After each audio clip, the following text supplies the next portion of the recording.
İran xalqı ixtişaşlara razılaşmadığını ifadə etmək üçün küçələrə çıxmalıdır. İran prezidenti Məsud Pezeşkiyan bu sözləri Əl Mayadənə müsahibəsində bildirib. İran prezidenti xalqa televiziya vasitəsilə müraciət edib. İran xalqı meydanlara çıxmağa, mövqeyini ifadə etməyə və ixtişaşların onun tələblərini təhrif etməsinə imkan verməməyə çağırıb.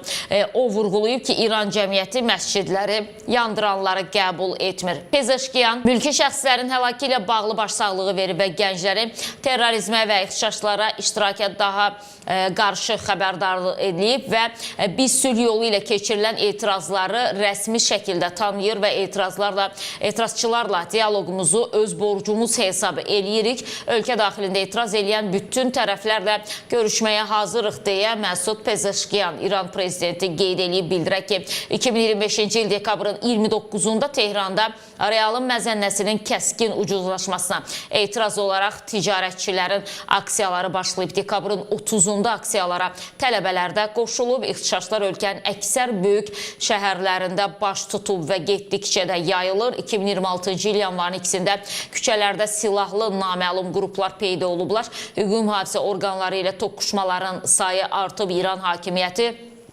ixtişaş törədənləri terrorçu adlandırıb və hadisələrin təşkilinə görə məsuliyyəti İsrail və Birləşmiş Ştatların üzərinə atıblar.